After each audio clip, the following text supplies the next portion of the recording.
साथ संगत, आज हम एक ऐसे गहरे और जीवन बदलने वाले निरंकारी विचार पर मनन करने जा रहे हैं जो हमें यह समझाता है कि संत, गुरु और परमात्मा की शरण में आने से मनुष्य कैसे अंदर से शुद्ध होता है। यह विचार हमें सिखाता है कि जैसे मैला कपड़ा धोने से साफ हो जाता है, वैसे ही जन्म जन्मांतरों के मैल से भरी आत्मा भी नाम स्मरण और संत की कृपा से निर्मल बन सकती है। साथ संगत, आप सभी ने अपने जीवन में कभी न कभी बहुत ज्यादा गंदा कपड़ा देखा होगा। ऐसा कपड़ा जिसे देखकर कोई भी कह दे अब यह साफ नहीं हो सकता। लेकिन एक धोबी ऐसा नहीं सोचता। धोबी जानता है कि अगर कपड़ा पहली धुलाई में साफ नहीं हुआ तो दूसरी धुलाई में होगा, अगर दूसरी में नहीं तो तीसरी में जरूर होगा। वह कपड़े को देखकर हार नहीं मानता, वह कपड़े की गंदगी से घृणा नहीं करता, वह धैर्य रखता है क्योंकि उसे भरोसा है कि मेहनत और सही तरीका कपड़े को जरूर साफ करेगा। साथ संगत, निरंकारी दृष्टि हमें यह समझाती है कि हमारी आत्मा भी एक कपड़े की तरह ही है, लेकिन यह कपड़ा सिर्फ एक जन्म का मैला नहीं है। यह कपड़ा जन्म जन्मांतरों के अहंकार, क्रोध, लोभ, मोह, ईर्ष्या, नफरत और माया के मैल से भरा हुआ है। हम बाहर से चाहें कितने भी अच्छे क्यों न दिखे, लेकिन अंदर मन और आत्मा पर अनेक परतों में गंदगी जमी होती है। साथ संगत, जब हम अपने आप को देखते हैं तो कई बार सोचते हैं, मैं बहुत बुरा इंसान हूँ, मुझसे बहुत गलतियां हो गई है, अब मेरा सुधार नहीं हो सकता। यही सोच हमें निराशा की ओर ले जाती है। यही सोच हमें परमात्मा से दूर कर देती है। लेकिन निरंकारी ज्ञान हमें बिल्कुल उल्टी बात सिखाता है।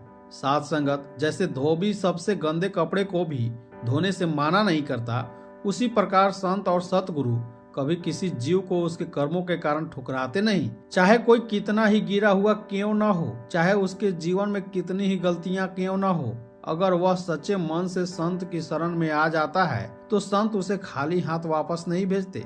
साथ संगत, इस संसार में कपड़े को साफ करने के लिए साबुन होता है और आत्मा को साफ करने के लिए नाम स्मरण। नाम कोई शब्द नहीं, नाम कोई मंत्र नहीं, नाम है उस निरंकार परमात्मा की पहचान जो हर कण में समाया हुआ है। जब यह नाम हमारे मन में बस जाता है तो धीरे धीरे अंदर की गंदगी खुद ब खुद उतरने लगती है। साथ संगत, यह बहुत जरूरी बात है जिसे समझना आवश्यक है। जैसे कपड़ा पहली धुलाई में पूरी तरह साफ नहीं होता, उसी प्रकार नाम लेने से एक दिन में मनुष्य संत नहीं बन जाता। नाम लेने के बाद भी हमसे गलतियां होती है। हम गुस्सा करते हैं, हम अहंकार में आते हैं, हम दूसरों को दुख पहुंचाते हैं, लेकिन इसका मतलब यह नहीं कि नाम काम नहीं कर रहा। इसका मतलब सिर्फ इतना है कि आत्मा गंदगी बहुत पुरानी है। साथ संगत, संत को यह पता होता है कि यह जीव जन्मों जन्मों से मैला ढोता आ रहा है, इसलिए संत जल्दबाजी नहीं करते। वे यह नहीं कहते यह नहीं सुधरेगा, इसे छोड़ दो, बल्कि संत हर जीव को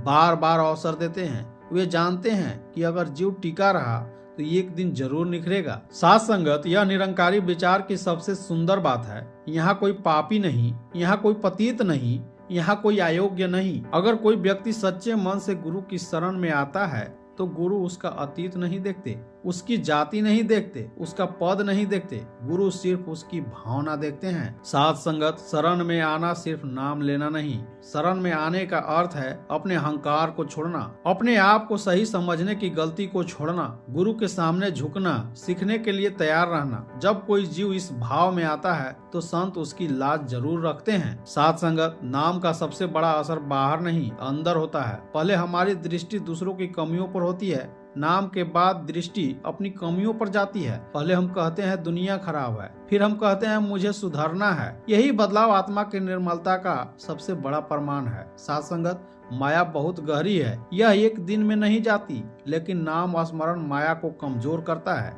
जैसे जैसे नाम बढ़ता है वैसे वैसे लालच कम होता है, ईर्ष्या घटती है, अहंकार ढीला पड़ता है, क्रोध पर नियंत्रण आता है। यह सब किसी जोर से नहीं, किसी डर से नहीं, बल्कि समझ से होता है। साथ संगत, संत की सबसे बड़ी कृपा यह नहीं कि वह हमें धन दे दे, संत की सबसे बड़ी कृपा यह है कि वह हमें सही दृष्टि दे दे। जब दृष्टि सही हो जाती है तो जीवन अपने आप सही हो जाता है। साथ संगत, जब आत्मा निर्मल होने लगती है तो जीवन में संतोष आता है, धैर्य आता है, सहनशीलता आती है, दया का भाव जागता है। ऐसा व्यक्ति किसी को दुख नहीं देता क्योंकि उसने दुख की कीमत समझ ली होती है। साथ संगत, अगर आज भी आपके मन में यह भावना आती है कि मैं बहुत खराब हूँ, मुझसे बहुत गलतियां हुई है, तो निरंकारी विचार आपसे बस इतना कहता है, हार मत मानो, नाम से जुड़ो, संत की शरण में बने रहो। क्योंकि जिस प्रकार धोबी सबसे गंदे कपड़े को भी धोने से माना नहीं करता, उसी प्रकार संत भी किसी आत्मा को सुधारने से माना नहीं करते। इसी भाव के साथ साथ संगत अपनी वाणी को विराम देते हुए बस इतना ही कहूंगा, नाम से जुड़ो, निरंकार को जानो और जीवन को निर्मल बनाओ। धन निरंकार जी।